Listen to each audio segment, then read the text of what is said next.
تو نے طلاق دی. کہنے لگا اس نے کوئی ایک دفعہ نہیں 100 دفعہ مانگی ہے. اور کل تو اس نے جملہ اس طرح کا, جب طلاق ہوئی تو اس دن اس نے جملہ اتنا سے اس نے مجھے کہا اگر باپ کا ہے تو دے طلاق.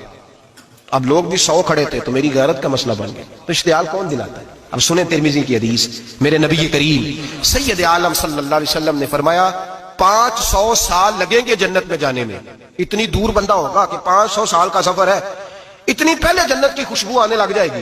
ترمذی میں میرے نبی پاک نے فرمایا جس بی بی نے زندگی میں ایک مرتبہ بھی اپنے خاوند سے بغیر شرعی وجہ کہ بد مذہب ہو گیا, بد عقیدہ ہو گیا, اس کے مزاج میں کردار میں گندگی آ گئی, بغیر وجہ شرعی کے اگر کسی عورت نے زندگی میں ایک مرتبہ بھی اپنے خاوند سے طلاق کا مطالبہ کیا تو اللہ اس بی بی کو جنت کی خوشبو بھی نہیں دے گا.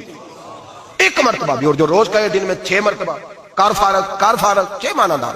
یہ حدیث رٹائیں عورتوں کو, انہیں سمجھائیں کہ گھر ٹوٹ جائے گا. جس دن اس نے دے دی اور یاد رکھیں شیر آ گیا, کسی نہ کسی دن شیر آ بھی جاتا ہے. تو یہ نہ سمجھے کہ روز حوصلہ کرتا ہے تو خدا جانے کیا بنے گا. کسی نہ کسی دن شیر بس. شیطان جاسم علی قلب ابن آدم, شیطان چمٹا گھر ٹوٹتا ہے اس لیے کہ نہ مرد حوصلہ کرتا ہے نہ عورت حوصلہ کرتی. تھوڑا سا حوصلہ پیدا کرے. اور ہاں, بیوی اگر کبھی کسی ایسی بات پر بات کرے یا اس کا مزاج ایسا ہو, تلخ ہو, صبر کریں, حوصلہ کریں. میرے نبی پاک علیہ السلام نے فرمایا بغض نہ رکھے, حوصلہ کریں. مرد کو حکم ہے حوصلہ کریں, دلیری پیدا کریں. ہاں, اس کی ایسی بدتمیزی, ایسی گستاخی جو حقوق و فرائض کے معاملے ہو, ماں باپ کے حق میں ہو, کوئی ایسے مسائل ہو مقدس لوگوں کے حق میں ہو, تو پھر اس کو, وہ تو ایک صحابی کہ بیوی نے حضور علیہ السلام کے بارے میں نازیبا کلمات کہے تھے تو انہیں قتل ہی کر دیا. تو قتل ہی کر دیا. وہ معاملہ اور ہے, لیکن اگر اس کے مزاج میں تیزی ہے, اس کی طبیعت اس طرح کی ہے تو پھر مرد برداشت کرے. امیر المومنین سیدنا فاروق اعظم صحابہ میں سب سے زیادہ تگڑا اور رسول پسند آدمی, غصے کے لحاظ سے سب سے تگڑے ہیں, جلدی غصہ آتا. ایک شخص کہتا ہے میری بھارے تگڑے قبیلے میں شادی ہو گئی, بیوی میری بڑی سخت تھی, اس کے لب و لہج میں بڑی سختی تھی.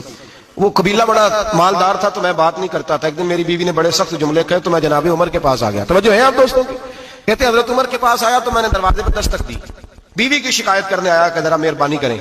تو کہتے ہیں جناب عمر اندر سے اٹھے تو ان کی زوجہ بولنے لگی, کہنے لگی بس آ گیا آپ کو کوئی بلانے والا, ابھی 5 منٹ نہیں ہوئے تھے آپ کو آئے. سارا دن آپ مسجد میں رہتے ہیں, ساری رات آپ چہرے پہ نقاب ڈال کے گلیوں میں گھومتے ہیں, اتنی ڈیوٹی آپ کرتے ہیں, گھر یہ میرا اکیلی کا ہے, بچے میری تنہا کے.